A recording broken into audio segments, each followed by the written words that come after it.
Imagine the world as the ancients saw it. Their maps and manuscripts weren't just charts of lands and seas. They were true encyclopedias of wonders. Alongside perfectly recognizable elephants, lions, and snakes, creatures that take a modern person's breath away came to life on the parchment. And among them, with a troubling regularity, appeared depictions of people without heads, their faces located right on their chests. We've grown accustomed to dismissing this as the wild imagination of our ancestors, as myths and legends born from a fear of the unknown. But what if that's not the case? What if these aren't fantasies but documented eyewitness accounts? What if the respected historians of antiquity, whose works form the very foundation of our civilization, were describing an objective reality that we casually dismiss today? This question fundamentally changes our view of the past, forcing us to doubt the certainty of our knowledge. To unravel this mystery, we must turn to the primary sources, to men whose authority is beyond question. We are talking about titans of thought like Herodotus, rightly called the father of history. His work, the Histories, is not a collection of fairy tales, but a foundational text that laid the groundwork for Western historiography. And this is what the great Greek wrote about the distant lands of Libya. He meticulously describes the geography, separating the sandy lands of the nomads in the east from the forested hills of the farmers in the west. Then, listing the fauna of the region, he places in a single line enormous snakes, elephants, bears, and men with the heads of dogs, as well as headless beings who, as the Libyans claimed, had their eyes on their chests. It's crucial to understand, for Herodotus, this was not an allegory. He listed them as matter-of-factly as he did the other inhabitants of those lands.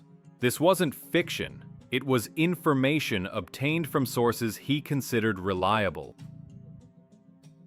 Centuries later, he was echoed by another pillar of ancient science, Pliny the Elder.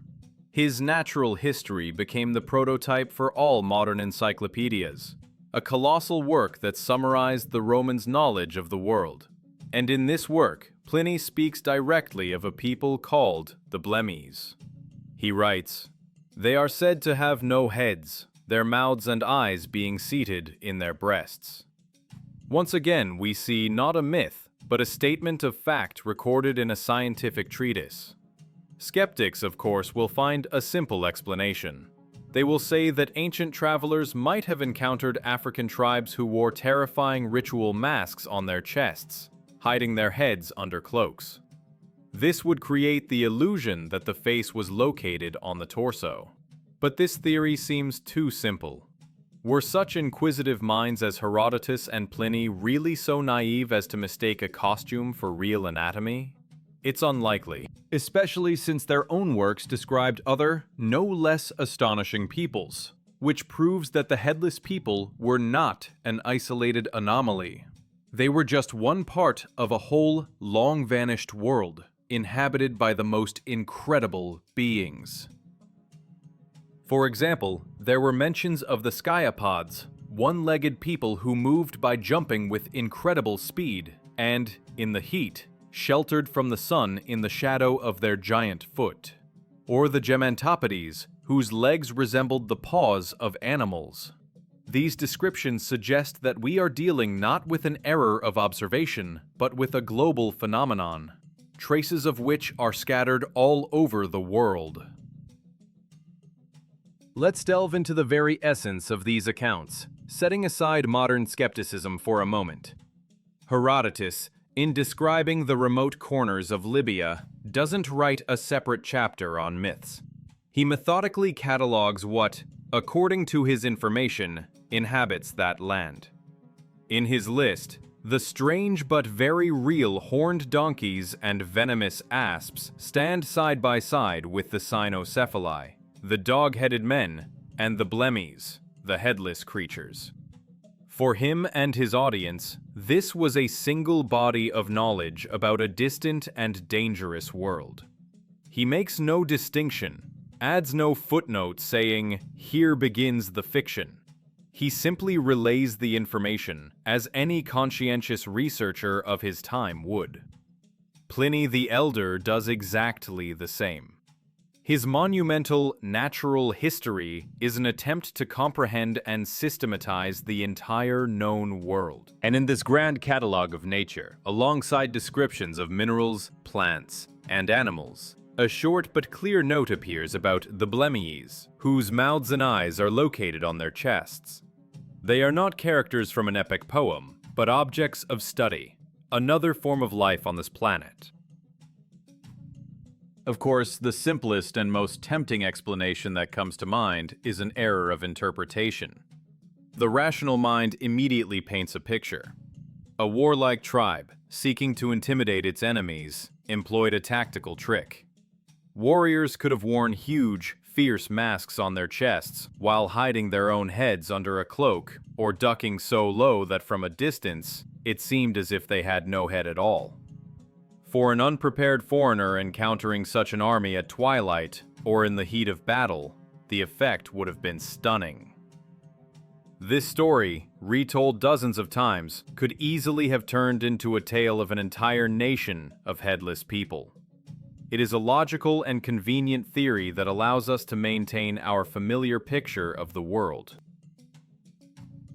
However, this neat version begins to crack as soon as we look more closely at the sources and their authors.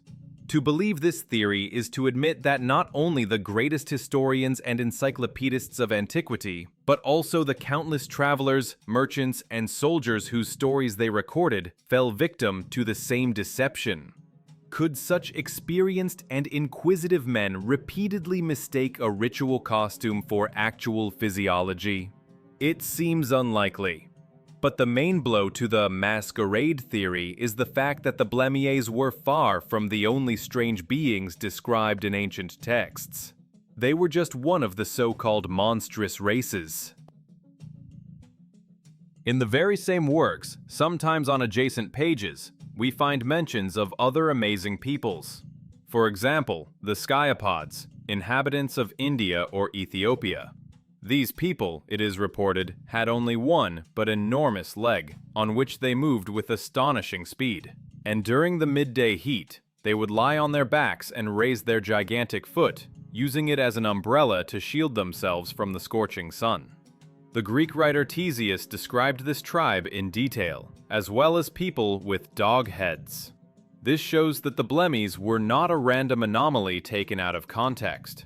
They were part of an entire lost world, a disturbing and wondrous kaleidoscope of peoples whose existence question the very boundaries of the human form. And, most strikingly, the geography of these wonders was not limited to Africa alone.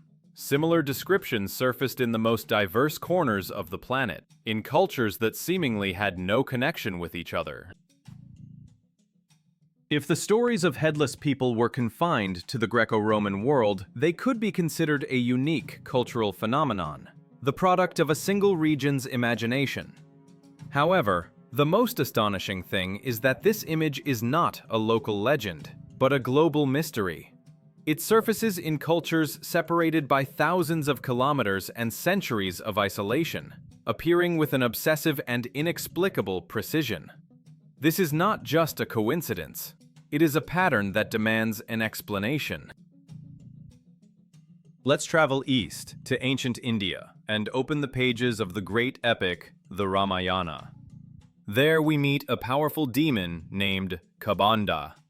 His description is strikingly similar to the ancient Blemmyes. He had no head or neck, and his single fierce eye blazed in the center of his stomach, next to a huge mouth full of sharp fangs. His arms were incredibly long, allowing him, like a spider, to snatch his prey without moving from his spot. But Kabanda was not born this way. According to the epic, he was once a beautiful demigod, but due to a curse, his head was driven into his torso. He was doomed to remain in this monstrous form until the hero Rama freed him, granting peace to his soul. Here, the headless being is not just a curious animal, but a tragic character, the result of powerful sorcery. Now let's go even further, to the Celestial Empire, and look into one of the most mysterious texts of Chinese antiquity, the Shanhai Jing, or the Classic of Mountains and Seas. This ancient treatise is essentially a bestiary, describing the mythical creatures that inhabited the lands of ancient China. Among them we find a deity named Xing Tian. This is no wretched creature but a formidable and indomitable warrior. According to legend, he dared to challenge the supreme god Huangdi, the Yellow Emperor. In a titanic battle, Xing Tian was defeated, and the victor cut off his head. But even that could not stop him. The warrior spirit was so strong that he refused to surrender. His nipples turned into eyes and his navel into a mouth, which continued to shout a battle cry. And to this day, as the myth goes, the decapitated Xing Tian roams the world, clutching a battle axe and a shield, ever ready for a fight. The pattern repeats itself, the loss of a head, a face on the torso, all linked to a punishment or the consequence of a great battle. Even in the isolated island culture of Japan, we find echoes of this strange image. In the rich world of Japanese folklore, populated by countless spirits and monsters known as yokai, there exists a creature known as the Danatsuda, a headless man whose face is located on his torso. Unlike the epic figures of India and China, this creature is more often a frightening ghost, an encounter with whom on a deserted road bodes ill. Now, let's pause and grasp the scale of this. Ancient Greece, the Roman Empire, India, China, Japan. How could cultures, separated by impassable mountains, merciless deserts, and vast oceans, create such a specific and similar image? In those times, there were no global networks, no rapid exchange of information. Stories could not simply travel between civilizations. So where does this startling similarity come from? Is it some universal archetype embedded in the depths of the human subconscious? Or are we dealing with something far more tangible? A common, faint memory of a real creature that once truly inhabited our planet. This global consensus of myths did not fade with the fall of ancient civilizations. On the contrary, it gained a new life. When the knowledge of the ancients migrated to the scriptoriums of medieval monasteries, the stories of monstrous races were carefully copied and included in new books, bestiaries, and encyclopedias. They became an integral part of the medieval worldview, and at the center of many legends of that time was a figure whose name was known to all: Alexander the Great. In medieval chivalric romances, his real campaigns in the East were embellished with fantastical details. And according to these stories, the great conqueror did not just hear about headless people, he came face to face with them. The fall of Rome didn't bury these incredible stories. On the contrary, they found a second life in the silence of monastic scriptoriums. Medieval monks, transcribing ancient texts, saw the world differently than we do. For them, there was no clear boundary between the natural and the supernatural. Therefore, the tales of the Blemmyes, sciapods, and cynocephali did not seem like fiction to them, but were perceived as reliable accounts of the wonders created by God in distant, unexplored lands. These creatures became firmly embedded in medieval culture, becoming an integral part of bestiaries, illustrated books of real and mythical beasts. In famous compilations like The Wonders of the East or The Book of Monsters, headless people were described with astonishing detail. One text speaks of a golden-skinned people, about 3.5 meters tall, who lived on an island in a river in Ethiopia. These legends so permeated the consciousness of the era that they even found their way into the biographies of the greatest heroes.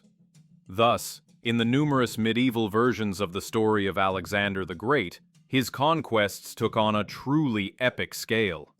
According to these texts, during his campaigns in India, Alexander encountered not just enemy armies, but entire nations of monstrous beings. And among them were the Headless. Ancient illustrations depict the meeting of the Macedonian king with these creatures. In prose versions of the legend, they are described as golden-skinned giants with beards reaching to their knees. A French version of the story even claims that Alexander was so astonished that he captured 30 such beings to show them to the rest of the world. Even if this episode is absent from the original Latin chronicles, the very fact of its appearance speaks volumes. For the medieval person, an encounter with a headless people was as plausible an event as any other military victory. This belief in the reality of monstrous races was not confined to scholars. It lived on in the tales of travelers. Perhaps the most famous of these was Sir John Mandeville, whose 14th century book on his travels in the East became a true bestseller. He claimed to have personally seen islands between India and Myanmar inhabited by headless people. He described how their eyes were located on their shoulders, and their V-shaped mouth was in the center of their chest. Curiously, when his book was first printed, the illustrations inexplicably depicted them with smooth skin, even though Mandeville's text described them as rough and hairy, like wild beasts. But the true climax of this centuries-long story comes not in the Dark Ages, but in the Renaissance, during the Age of Discovery. This was a time when misty legends were giving way to precise maps, and the world seemed on the verge of being fully explored and understood. And it is at this very moment, in the year 1596, that the most astonishing and compelling piece of evidence appears. It was left not by a scribe monk or a storyteller, but by one of the most brilliant figures of his time, Sir Walter Raleigh, an English aristocrat, poet, scholar, and daring navigator. In his book, The Discovery of Guyana, Raleigh, describing his expedition into the interior of South America, reports with absolute confidence on the existence of a tribe of headless people, whom the natives called the Iwaipanoma. He even specifies their location, the banks of the Kaura River. Raleigh isn't just repeating rumors, he insists on their authenticity, stating that this is no secret but a well-known fact. He writes that every child in the local provinces knows of their existence. Furthermore, he refers to a Spanish traveler who had allegedly seen these people with his own eyes. Raleigh was so convinced of their reality that he tried to find a rational explanation, suggesting that their heads were simply set so low between their shoulders that they appeared to be part of the torso. But his belief in their physical existence was unshakable. And this was not the opinion of one eccentric explorer. The belief in the Iwaipanoma was so strong that these creatures migrated from the pages of books onto the most advanced scientific documents of the era, geographical maps. The famous cartographer Jodocus Hondius in 1598, while drawing a map of Guyana without a hint of doubt, included images of headless people, indicating them as one of the peoples inhabiting the region. For the people of that era, this was not myth-making, it was geography. And here we arrive at the central mystery. We have an unbroken chain of testimony stretching across millennia.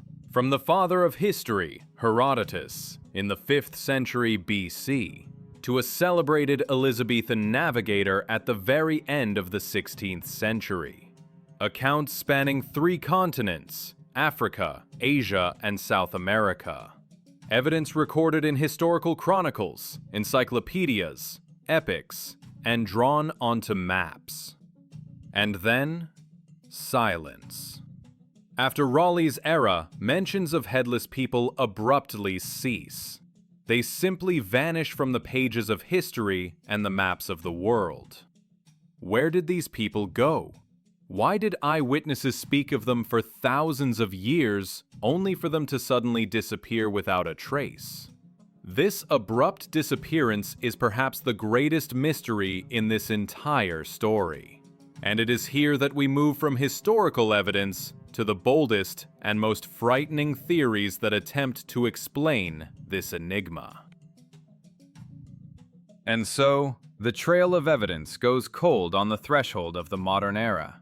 A thousand-year history of sightings suddenly falls silent, leaving us facing a wall of silence. Where did entire peoples disappear to? The first and most obvious explanation offered by modern science lies in the realm of genetics and medicine. Perhaps no nation of the Headless ever existed. Instead, ancient travelers may have encountered individuals or small, isolated communities suffering from rare congenital deformities. There are syndromes that cause a very short neck or abnormal development of the shoulder girdle, making the head appear literally sunken into the torso. For someone unfamiliar with such anatomical variations, such an encounter could have been shocking. In the ancient world, where life expectancy was shorter and the isolation of entire regions was the norm, one such genetic trait, established in a closed population, could easily have given rise to the legend of an entire tribe. A traveler, seeing several such people in one village, would return home with tales of a people built differently from all others. This is a rational and coherent theory that elegantly explains the phenomenon without violating the laws of biology as we know them. But this neat, almost comforting theory leaves too many questions unanswered. Why are the descriptions from different parts of the world so strikingly similar? Why do they speak not just of a short neck, but specifically of a face on the chest? And most importantly, why did these observations cease so abruptly and universally? What if we are looking at the problem from the wrong end? What if this was not an accident of nature, but someone's malevolent design? Here we enter the territory of far more disturbing hypotheses. What if these beings weren't born this way, but were made this way? What if hidden behind the ancient myths are echoes of knowledge of long-lost technologies capable of altering human flesh itself? What if these were not the forgotten children of nature, but the victims of monstrous experiments? This idea may seem fantastic, but it finds chilling parallels in the most ancient and sacred texts of humanity. Let us recall, for instance, the biblical accounts of the world before the Great Flood.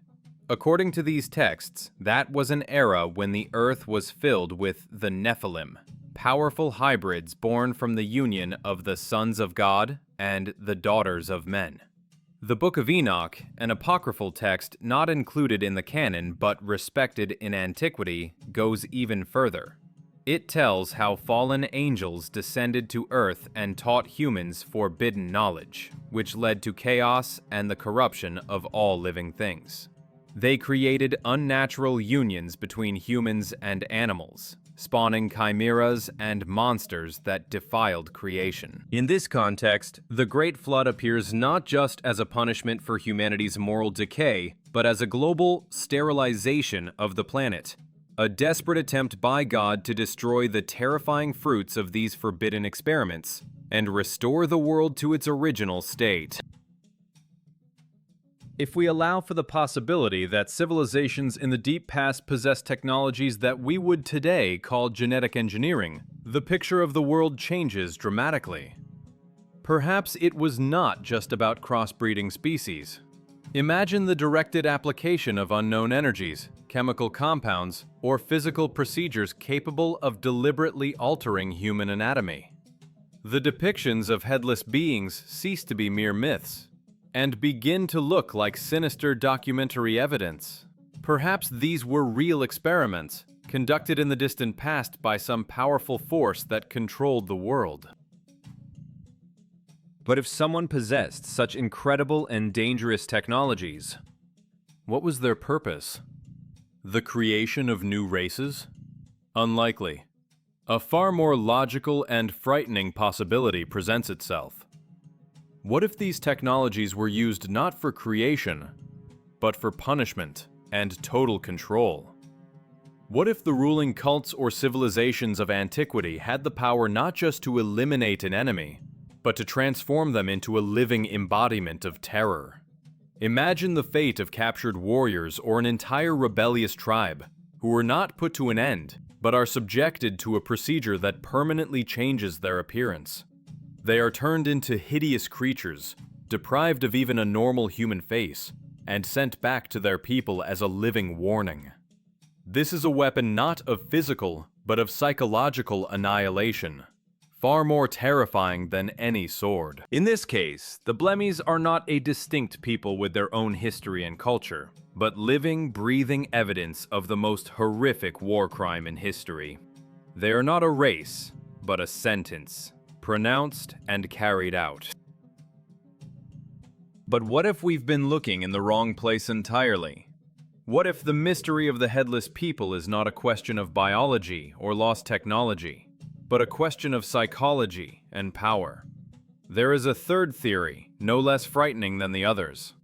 It posits that the monstrous races are not a physical reality, but one of the oldest and most effective weapons in the human arsenal. Targeted propaganda designed for the total dehumanization of an enemy. It is the idea that to destroy a people, you must first turn them into a monster in the eyes of the rest of the world. The most vivid, and perhaps the most large-scale, example of such information warfare can be found in the history of the conflict between the West and the Great Eastern Empire known on old maps as Tartary. When the church and secular leaders of Europe in the late Middle Ages faced the power of the Mongol and Tatar peoples, they unleashed the full arsenal of propaganda to rally their populations for war. And they found a diabolically brilliant move, based on a play on words. The peoples who called themselves Tatars were deliberately linked in the European consciousness with Tartarus, the classical underworld, a dimension of hell. Thus was born the name Tartars, which carried a monstrous subtext. These are not just enemies, they are demonic hordes emerging directly from the depths of hell. In the chronicles and sermons of the time, they were described not as people, but as true monsters, half animal, with nothing human about them. They were depicted as cannibals who drank the blood of infants. Barbarians whose only goal was the destruction of civilization and the Christian faith. This strategy had two objectives. First, it sowed panic and fear, mobilizing the population for a desperate resistance. Second, and more importantly, it removed all moral constraints. For if your enemy is not a human, but a spawn of hell, then anything is permissible against them. To end their life is not a sin, but a sacred duty. To destroy their cities and culture is not a crime, but a God-pleasing act. Thus, an impenetrable shield of moral righteousness was created, justifying any cruelty. The same tactic was used against Tartary as against many other cultures that stood in the way of empires. They were called wild tribes, pagans, and barbarians to legitimize their conquest. And this is not an isolated case. This technique is as old as war itself. Let's look at the Roman Empire at its height. As it expanded its borders, Rome encountered Celtic and Germanic tribes whose culture and worldview were radically different from its own. To justify their conquests, Roman historians like Tacitus and Julius Caesar described these barbarians as wild, uncivilized, and prone to primal cruelty. The Druids, the intellectual and spiritual elite of Celtic society, were particularly demonized. The Romans deliberately spread rumors of their bloody rituals and human sacrifices. This created the image of a sinister cult that had to be eradicated in the name of civilization and order. In reality, by destroying the Druids, Rome was not just fighting foreign gods. It was deliberately eliminating the bearers of knowledge, memory, and the cultural code of the peoples it was subjugating to make them easier to assimilate. Turning an enemy into a monster is a universal strategy that allows you to erase their history and justify their subjugation. So what if the ancient stories of headless, one-legged, or dog-headed people are nothing more than the echo of such propaganda campaigns? Perhaps on the fringes of known civilizations lived peoples who needed to be conquered, enslaved, or simply walled off by fear and disgust. And the easiest way to do that was to strip them of their human appearance, turning them into grotesque caricatures in the pages of chronicles and on the margins of maps. This explains why these monsters always lived somewhere far away, on the edge of the known world, in lands that no one could verify. They were a convenient bogeyman, an instrument of geopolitics in the ancient world. This theory seems logical and comprehensive, but it leads us to one final, deepest, and most unsettling question. We have considered physical anomaly, technological intervention, and psychological warfare. But what if the truth unites all these versions on another, symbolic level? A head is not just a part of the body. It is the seat of reason, of will, of identity. To lose one's head is to lose oneself. What if headless isn't a physical deformity, or even a propagandistic label? What if it is a symbol of something far more terrifying? The complete subjugation of the mind.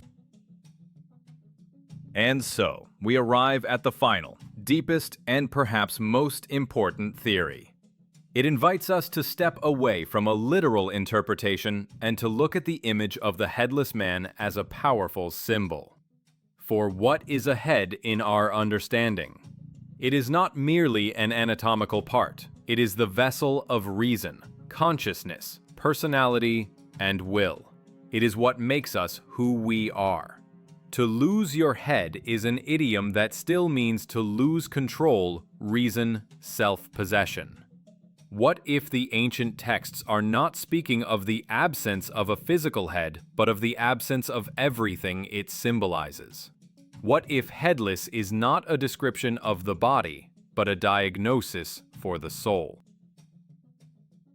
We may never find a definitive answer. The ancient texts keep their secrets, and the eyewitnesses have long fallen silent. But the very existence of this mystery, its global nature and incredible persistence, forces us to think. Which of these versions seems most plausible to you? What really lies behind the legends of the people without heads? This is not just a question about strange creatures from old books. It is a question about the boundaries of what is human, about the nature of power, and about the deep-seated fears that have not changed for centuries. In this interpretation, the headless man is a terrifying metaphor for complete and absolute enslavement. It is the image of a being who is physically alive, but whose personality has been erased. Its will is broken, its mind captured and reformatted by someone or something external. This is the perfect slave, a bio-robot whose eyes and mouth, the organs of perception and communication, have moved from the head to the chest. This relocation is also deeply symbolic, from the level of high, rational thought to the level of primitive instincts and emotions, located in the area of the heart and gut. Such a being does not think, it only feels and obeys. It does not speak for itself, but merely transmits the will of its master. This is not just a person deprived of a head, it is a person deprived of a self. This symbolic theory does not negate the previous ones. On the contrary, it may hold the key to all of them. Look at how it weaves together all the threads of our investigation. If we speak of propaganda, what is its ultimate goal? Not just to vilify the enemy, but to seize their minds, to destroy their culture, history, and worldview, to make them think in a way that benefits the victor. This is the symbolic beheading of an entire people. The conquered barbarians become headless not on the battlefield, but in their own minds, losing their identity and becoming a faceless mass, subject to a foreign will. If we speak of hypothetical ancient technologies, wasn't their most terrifying application the control of consciousness? Perhaps the physical deformity was merely a side effect or a visible demonstration of the main goal, the ability to reprogram the human personality. The creation of such a being was the ultimate act of domination, not just to subdue the body, but to capture the soul. Even the most scientific theory of genetic anomalies fits into this concept. In ancient societies, a person with a congenital deformity was often seen as an outcast, an inferior member of society, deprived of a voice and rights. They were symbolically headless, as their identity was of no consequence to the community. So who, in the end, were these mysterious beings whose image has haunted the human imagination for millennia? The answer breaks down into several frightening possibilities, each of which forces us to look at history in a new light. Were they a real, lost people with a unique physical anomaly? The last remnant of a different prehistoric humanity that was completely exterminated or assimilated? Or are they the grim legacy of a long-forgotten civilization that possessed technologies to alter flesh, their form a perpetual reminder of monstrous experiments, or a terrible weapon of the distant past? Could it be that this entire centuries-long story is just a grand example of information warfare? A brilliantly constructed piece of propaganda that turned real peoples and enemy cultures into monsters in the pages of chronicles to justify their destruction? Or, finally, is there more unsettling, metaphorical truth hidden beneath all these layers? That the image of the headless man is an eternal symbol, an archetype of enslaved humanity, a reminder of how easily a person can be stripped of their will, their reason, their soul, leaving only an obedient shell?